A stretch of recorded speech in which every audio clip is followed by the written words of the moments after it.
Brought to you by Techno Camon 30 series.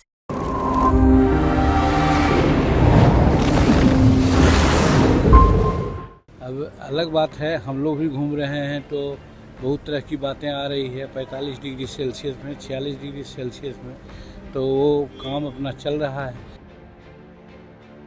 बता दें कि 2024 का लोकसभा का चुनाव चल रहा है और ऐसे में नेतागण को गर्मी में भी घूमना पड़ रहा है, जनता को संबोधित करना पड़ रहा है। इसी कड़ी में बुजुर्ग नेता जीतन राम मांझी गर्मी में घूम घूम कर बेहाल हो गए हैं।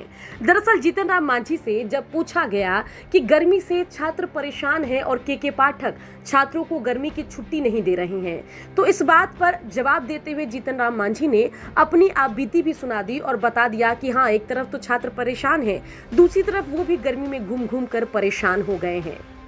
गर्मी की वजह से बिहार के सरकारी स्कूलों में चाहे प्राइवेट स्कूलों में बच्चे मर रहे हैं और के पाठक भी बेहोश हो रहे हैं। किसी तरीके का ध्यान नहीं दिया जा रहा है। न ध्यान दिया जा रहा है, ये बात तो कहना गलत है। मुख्यमंत्री जी के नॉलेज में सारी बातें हैं। मुख्यमंत्री जी जो समय की नाजुकता है उसके अनुकूल लेंगे निर्णय। अब अलग बात है, हम लोग भी घूम रहे हैं तो बहुत तरह की बातें आ रही है। 45 डिग्री सेल्सियस में, 46 डिग्री सेल्सियस में, तो वो काम अपना चल रहा है। उसी प्रकार से विद्यालय का है तो कहीं कहीं कोई बच्चे कमज़ोर होते हैं तो कुछ बातें ऐसी आ रही है, लेकिन तो भी जो भी करना होगा मुख्यमंत्री जी संवेदनशील हैं, वो इस पर निर्णय लेंगे।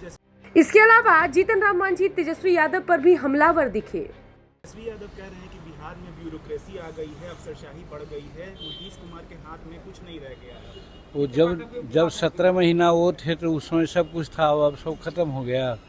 अब उनको जो कहना कुछ है नहीं, कुछ मुद्दा बचा ही नहीं। वो जान रहे हैं कि अब हमारी हार निश्चित हो गई है और यहाँ 400 का 400 सीट एनडीए को मिल रहा है और 400 से ऊपर का सीट वहाँ मिल रहा है। तो ये लोग घबरा गए हैं, घबरा करके प्रलाप कर रहे हैं, अनाप शनाप की बातें बोल रहे हैं जिसका कोई तथ्य नहीं, कोई तर्क नहीं है।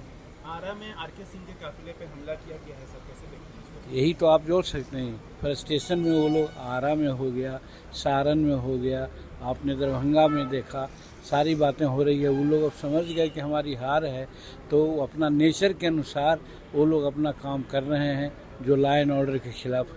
बता दें कि जीतन राम मांझी छात्र नेता हर्ष की हत्या पर भी अपनी बात रखी। सर, कल पटना लॉ कॉलेज में एक हादसा देखने को मिला है। एक लड़के की पीट कर मार दिया गया है। तो जहाँ पक्ष के जरिए से कि प्रशासन ध्वस्त हो चुकी है बिहार में।